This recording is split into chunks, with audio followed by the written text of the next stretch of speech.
प्रिय विद्यार्थियों, नमस्कार, सुप्रभात। आज हम भक्ति काल में निर्गुण भक्ति धारा के प्रतिनिधि कवि कबीर की रचनाओं का भाव सौंदर्य एवं शिल्प सौंदर्य देखेंगे। कबीरदास जी जो कि संत काव्य परंपरा या निर्गुण भक्ति धारा के प्रतिनिधि कवि थे, इन्होंने अपनी रचना बीजक में साखी, सबद व रमिणी नामक उपरचनाओं की रचना की। हालांकि कबीरदास जी स्वयं अनपढ़ थे, ये वे खुद कहते हैं। मसी कागद छुयो नहीं, कलम गही नहीं हाथ। ये कहकर उन्होंने स्वयं को निरक्षर बताया है। तब ऐसा माना जाता है कि इनके एक शिष्य हुए धर्मदास, जिन्होंने इनकी रचनाओं का संकलन किया। कबीर की रचनाओं में जो हमारे पाठ्यक्रम में हैं, उनमें सबसे पहले कबीर के जो साखियां हैं, उन साखियों में गुरुदेव को अंग, जो कि सबसे पहला अंग माना जाता है, उनके दोहों को हम देखते हैं। चलिए, सबसे पहला दोहा है। दोहा एक मात्रिक छंद होता है। मात्रिक में भी अर्ध सम मात्रिक छंद होता है, क्योंकि इसके विषम चरणों में 13 एवं सम चरणों में 11 मात्राएं होती है। सतगुरु की महिमा अनंत, ये पहला चरण है। और दूसरी पंक्ति में देखिए, लोचन अनंत उगारिया, ये तीसरा चरण है। तो पहले और तीसरे में जब हम मात्राओं की गणना करेंगे तो 13 मात्राएं आएगी। उसी तरीके से अनंत किया उपगार और अनंत दिखावनहार, ये दूसरा और चौथा चरण है, सम चरण है। इनमें यदि मात्राओं की गणना करेंगे तो 11 मात्राएं आएगी। पहला दोहा, सतगुरु की महिमा अनंत, अनंत किया उपगार, लोचन अनंत उघारिया, अनंत दिखावन हार। कबीरदास जी यहाँ गुरु की महिमा बता रहे हैं। गुरु महिमा संत काव्य परंपरा में मानी जाती थी, जो कि इनके काव्य में नाथों से ली गई है। गुरु की महिमा को अनिर्वचनीय बताया गया है कि गुरु की महिमा जो है उसका हम वर्णन नहीं कर सकते। और उन्होंने न जाने कितने उपकार हमारे पर किए हैं। शिष्यों पर गुरु न जाने कितने उपकार करते हैं। लोचन अनंत उघारिया, यानी गुरु अपने ज्ञान चक्षुओं से अपने शिष्य के अज्ञान से बंद चक्षुओं को खोल देते हैं, उनके रोम रोम को प्रकाशित कर देते हैं। अनंत दिखावन हार, और अनंत का देखिए, यहाँ अनंत शब्द जो है 4 बार आया है। अंतिम जो अनंत शब्द है, इसका अर्थ है ईश्वर। तो ईश्वर से साक्षात्कार कराने वाला, पहचान कराने वाला गुरु ही होता है। गुरु ही वह है जो प्रभु को पहचानने की दृष्टि देता है। तो इस प्रकार से यहाँ यमक अलंकार का सुंदर प्रयोग द्रष्टव्य है। भाषा इनकी जो है सधुकड़ी है, मिश्रित भाषा है। कबीर ने अपनी रचनाओं में विभिन्न प्रांतों की भाषाओं का मिश्रण किया है, इसलिए इनकी भाषा को बाबू श्याम सुंदर दास जी ने पंचमैल खिचड़ी कहा है। सतगुरु बपुरा क्या करे, जय शिष्य ही माही चूक, भावे त्यों परमोदिये, ज्यों बंसी बजाए फूंक। सतगुरु बपुरा क्या करे, बपुरा अपने राजस्थानी में, मारवाड़ी में एक शब्द है बापड़ा, उससे ये शब्द उसी के समानार्थी शब्द है बपुरा, जिसका अर्थ है बेचारा। जय शिष्य ही माही चूक, शिष्य ही यानी शिष्य, चूक का मतलब कमी या खोट हो। यानी यदि शिष्य में ही कमी या खोट हो तो सतगुरु क्या करे, गुरु कुछ नहीं कर सकता। गुरु शिष्य का हित नहीं कर सकता जो शिष्य योग्य नहीं हो। भावे त्यों प्रमोदी है ले, ज्यों बंसी बजाए फूंक। भावे त्यों प्रमोदी, प्रमोदी शब्द का अर्थ है अर्थापन करना, अर्थ निकालना। जैसे ज्यों बंसी बजाए फूंक। बंसी बजाए फूंक मतलब बांसुरी के जो छिद्र हैं उनमें हम अपनी मुंह से हवा डालकर, फूंक डालकर जो चाहे वो राग निकाल सकते हैं। उसी प्रकार से योग्य शिष्य जो होता है, गुरु की शिक्षा का यदि यदि अयोग्य शिष्य, मूर्ख शिष्य जो है वो योग्य गुरु की शिक्षा का जैसा चाहे अर्थ निकाले, तो उसे गुरु भी कुछ उसका सुधार नहीं कर सकता, गुरु भी उसका उत्थान नहीं कर सकता। तो गुरु का सतगुरु होना इतना आवश्यक नहीं है जितना शिष्य का योग्य होना आवश्यक है, ये बात कही गई है। यहाँ ज्यों जैसे शब्दों का प्रयोग किया गया है उदाहरण के लिए, तो इसमें दूसरी पंक्ति में उदाहरण अलंकार दृष्टव्य है।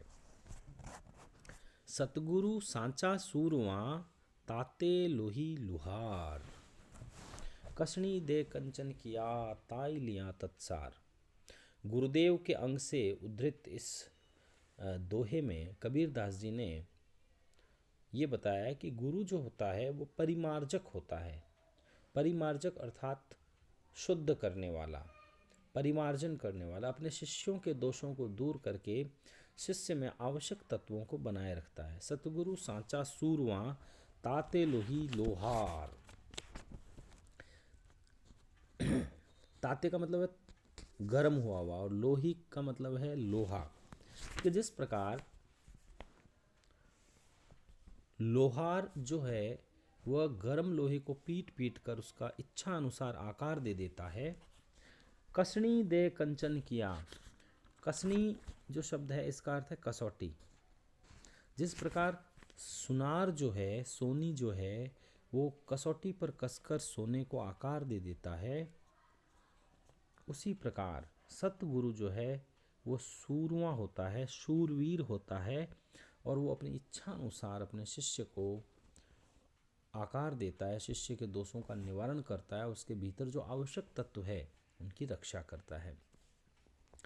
सतगुरु अपने शिष्य से कड़ी साधना कराता है, उसे अविद्या दोष से दूर करता है, उसके भीतर ज्ञान जगाता है और शिष्य में अच्छाइयों को बनाए रखता है।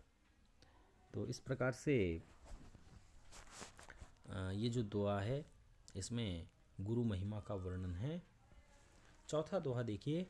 पासा पकड़िया प्रेम का, सारी किया शरीर। सतगुरु दाव बताइया, खेले दास कबीर। अब देखिए ये जो दोहा है गुरुदेव के अंग से लिया गया दोहा, इसमें कबीर ने गुरु की उस महिमा का वर्णन किया है जिसमें गुरु ने जीवन रूपी जो चौसर है उसको प्रेम रूपी दांव से खेलने की बात बताई है। भाई चौसर जब खेलते हैं तो चौसर में कपड़ों की बिसात होती है जिसको हम सारी कहते हैं। चौसर का कपड़ा बिसात सारी कहलाता है। और पासा जो होता है जिसे हम मारवाड़ी में कहते हैं गोटी, हाथी दांत की बनी होती है जिस पर अलग अलग जगह पर बिंदियां बनी होती है और खेल खेलने वाला उन्हें बार बार फेंकता है। तो चौसर के खेल में ये तीनों चीज़ें प्रयुक्त होती है। उसी तरीके से उन्होंने बताया कि जीवन रूपी जो खेल है उसमें गुरु जो है प्रेम रूपी पाशा जो है उसका खेल बताता है और खेलने का तरीका बताता है जिससे व्यक्ति इस प्रेम के माध्यम से परमात्मा को प्राप्त करता है। चूँकि इस समस्त बात को समझाने के लिए उन्होंने गोटी, पासा और बिसात जैसी वस्तुओं को काम में लिया है, इसलिए यहाँ रूपक अलंकार है, सांग रूपक। पूरे सूं परचा भया, सब दुख मेल्या दूरी। निर्मल किनी आत्मा, ताथे सदा हुजूरी। देखिए हजूरी, पूरे सु परचा भया, पूरा यानी पूर्ण, पूर्ण होता है वो ब्रह्म होता है, परमात्मा होता है, और परमात्मा का साक्षात्कार गुरु की कृपा से होता है। तो गुरु की कृपा से पूरे सुपरचा भया, परचा का मतलब है साक्षात्कार और परिचय, मिलाप। गुरु की कृपा से ईश्वर से मिलाप होता है। सब दुख मेलिया दूरी, और व्यक्ति जब परमात्मा का साक्षात कर लेता है तो उसके समस्त दुख दूर हो जाते हैं। मैल्या का मतलब हो जाना होता है। निर्मल किनी आत्मा, और परमात्मा के मिलन से आत्मा के समस्त विषय विकार समाप्त हो जाते हैं। सांसारिकता दूर हो जाती है, संसार से प्रेम समाप्त हो जाता है। ताथे सदा हुजूरी, इस कारण सदैव हजूरी शब्द का अर्थ भी ब्रह्म है। ब्रह्म सदैव साथ में रहता है, परमात्मा सदैव साथ में रहता है। तो गुरु की कृपा अनिर्वचनीय है, क्योंकि कबीर ने एक जगह यह भी कहा है, गुरु गोविंद दो खड़े काके लागू पाए, बलिहारी गुरु आपने जिन गोविंद दियो बताए। यानी गुरु तो गोविंद से साक्षात्कार कराने वाला है, और आत्मा का जब परमात्मा से साक्षात्कार होता है तो आत्मा जो है दर्पण की तरह एकदम साफ हो जाती है, निर्मल हो जाती है। यह बात इस दोहे में बताई गई है। अब देखिए, दो दोहे हम और पढ़ते हैं जो विरह को अंग से लिए गए हैं। साखी जो है वो अंगों में बंटी हुई है, विरह को अंग। कबीरदास जी ने परमात्मा को पुरुष और स्वयं को स्त्री के रूप में प्रस्तुत किया है। परमात्मा को पुरुष और स्वयं को स्त्री बताया है, और परमात्मा को प्राप्त करने के लिए, अपने प्रियतम को प्राप्त करने के लिए जैसे विरहीन जो है वो दुखी रहती है, उसी प्रकार से स्वयं को दुखी बताया है। जो ये पहला दोहा है ये वियोग श्रृंगार का दोहा है। कबीरदास जी कहते हैं, विरहिनी ऊभी पंथ सिरी, पंथी बूझे धाय। यहाँ पर पंथ का अर्थ है रास्ता, और सिरी का मतलब है रास्ते का किनारा, छोर। एक शब्द कही पीव का, कब्र मिलेंगे आए। विरहिनी ऊभी पंथ सिरी, कि जो वियोगिनी जीवात्मा हैं परमात्मा की तलाश में, पंथ के सिरे पर खड़ी होकर जो भी वहाँ राहगीर निकल रहे हैं, पंथी का मतलब है राहगीर, उनसे दौड़ दौड़ कर, धाई का मतलब है दौड़ना, दौड़ कर पूछती है कि मेरे प्रियतम परमात्मा कहाँ हैं। एक शब्द कही पीव का, कब्र मिलेंगे आए, कि हे राहगीरों तुम मुझे बता दो, मुझे परमात्मा का संदेश दे दो, वो कब आकर मुझे मिलेंगे। तो इस प्रकार से वियोग श्रृंगार का प्रयोग है यहाँ पर। और यहाँ कबीर ने स्वयं को विरहिणी स्त्री और परमात्मा को पुरुष के रूप में, प्रियतम के रूप में बताया है। माधुर्य भाव की भक्ति है यहाँ, जहाँ प्रियतम से मिलने की उत्कट अभिलाषा प्रदर्शित की जाती है, वहाँ पर भक्ति का प्रकार माधुर्य भाव की भक्ति कहलाता है। अखियन तो झाई परी, पंथ निहार निहार, जी बढ़िया छाला पड़िया, राम पुकार पुकार। कबीरदास जी के इस विरह को अंग से लिए गए दोहे में प्रियतम के वियोग में दुखी विरहिणी जो है उसकी दशा का वर्णन है। विरहिणी अपने प्रियतम का रास्ता देख देख कर जो है उसकी आंखों के नीचे झाइयाँ पड़ गई है, काली हो गई उसकी आंखें।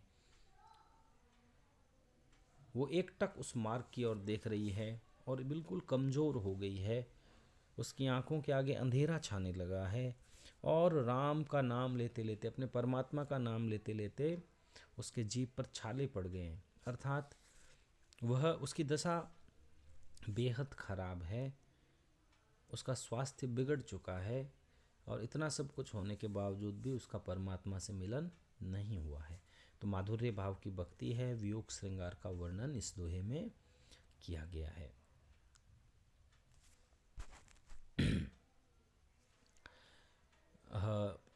एक और बात मैं आपको इसमें बताना चाहूँगा कि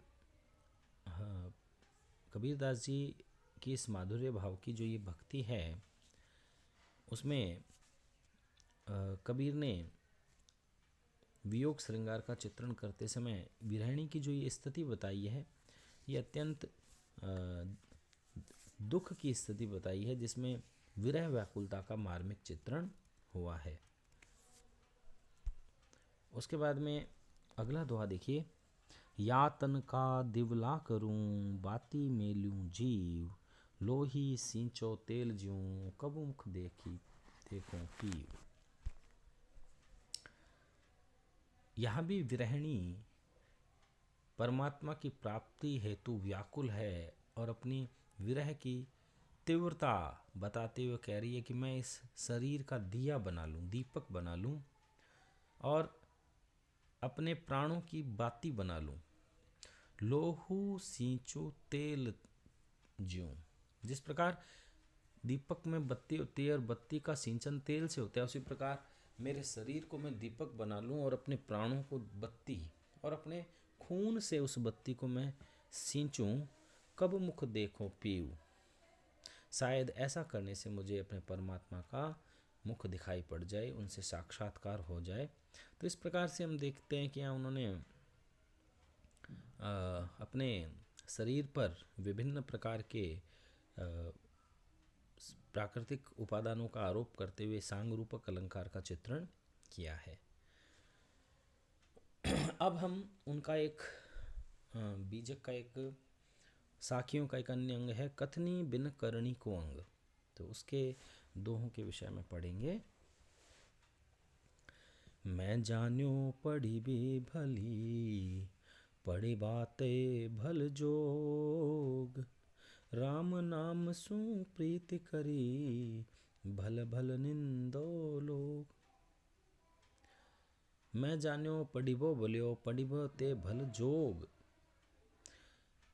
राम नाम सु प्रीति करी, भल भल निंदो लोग। कथनी और करनी के अंग में परमात्मा कैसे प्राप्त होता है, तो कबीरदास जी कहते हैं कि भी पढ़ाई करने से, मैं तो ये मूर्ख था, समझता रहा कि भी पढ़ाई यानी पुस्तकीय ज्ञान से ईश्वर की प्राप्ति होती है, लेकिन पुस्तकीय ज्ञान से केवल रूखा ज्ञान मिलता है। इस प्रकार की पढ़ाई से पढ़िबा ते भल जोग, भल का मतलब अच्छा है, जोग, जोग का मतलब है साधना, कि पढ़ाई से साधना कहीं अधिक अच्छी है। राम नाम सु प्रीति करी, प्रेम की जो साधना है राम से, भल भल निंदो लोग, मतलब राम की प्रेम साधना से परमात्मा प्राप्त होंगे। भल भल निंदो लोग, चाहे कितनी ही दुनिया तुम्हारी निंदा करे, तुम्हें इसकी चिंता नहीं करनी। देखिए, राम शब्द का प्रयोग कबीर के काव्य में मिलता है, लेकिन राम, तुलसी के राम कबीर के राम नहीं है। तुलसी के राम तो मर्यादा पुरुषोत्तम राम है, कोटि मनुज लजावन हारे हैं, लेकिन कबीर के राम जो हैं, कबीर खुद कहते हैं कि दशरथ सुतती हूँ लोक बखाना, राम नाम का मरम है आना। मतलब मेरे राम दशरथ के पुत्र नहीं है। कबीर के राम निर्गुण राम है, जिनका कोई रूप आकार नहीं है। कबीर पढ़िबा दूरी करी, पुस्तक देह बहाए, 52 आखर शोध करी, ररैम में चित लाए। कबीरदास जी कहते हैं कि उन्होंने पढ़ाई जो है, जिससे सूखा ज्ञान मिलता है, शुष्क ज्ञान मिलता है, उसका कोई लाभ नहीं, इसलिए मैंने पोथियों को पढ़ना दूर कर दिया है। पुस्तकीय ज्ञान में मैं भटकना बंद हो चुका हूँ और मैं संसार को भी पुस्तकीय ज्ञान से दूर रहकर इनको बहा देने की विनती करता हूँ। 52 आखर शोधी करी, ररै ममै चित लाए, कि मैंने 52 अक्षरों का शोध कर लिया है। इसमें ररै ममै चित लाए, ररै ममै का मतलब है र और म को खोजकर राम अर्थात परमात्मा में ही अपना चित्त हमें लगाना चाहिए। तो कुल मिलाकर वो ये कहना चाहते हैं कि र और म यानी राम के चित्त लगाने से ही जीवन श्रेष्ठकर या कल्याणकारी बनता है। पुस्तकीय ज्ञान जो है उन्होंने निरर्थक बताया है। और तीसरा दोहा देखिए, कबीर पढ़िया दूरी करी, आथी पढ़िया संसार, पीड़ न उपजी प्रीति सू, तो क्यों कर करे पुकार।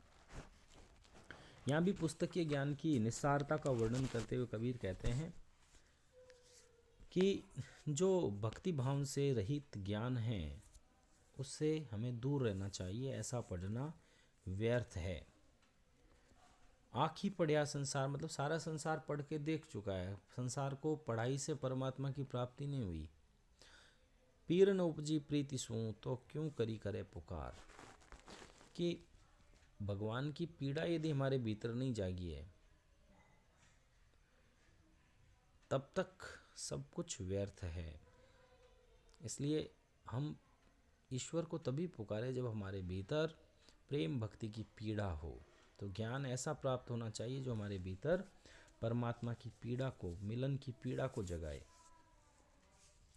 और ये अंतिम बड़ा ही प्रसिद्ध हुआ। पोथी पढ़ पढ़ जग मुआ, पंडित भयान कोय। ढाई आखर प्रेम का, पढ़े सो पंडित होय। एक आखिर पीव का, पढ़े सो पंडित होय। ये जो दुआ है, इसमें भी कबीरदास जी पुस्तकीय ज्ञान का खंडन करते हैं, और यहाँ संसार जो पुस्तकों को पढ़ते पढ़ते अपने आप को ब्रह्मज्ञानी समझने लग गया है, उन पर व्यंग्य करते हुए कहते हैं कि पुस्तकीय ज्ञान से कोई भी पंडित या महाज्ञानी नहीं बनता। जो प्रियतम का एक अक्षर, प्रेम का एक अक्षर पढ़ता है, परमात्मा के एक अक्षर को पढ़ लेता है, वही ब्रह्मज्ञानी होता है, तत्वज्ञानी होता है। तो यहाँ पीयू जो शब्द है वो परमात्मा का द्योतक है। तो इस प्रकार से ये जो हमने दोहे पढ़े हैं, इनका भाव सौंदर्य और शिल्प सौंदर्य मैंने आपको बताया। आप अपने नोटबुक में लिखकर मुझे व्हाट्सएप पर प्रेषित करें। शुक्रिया।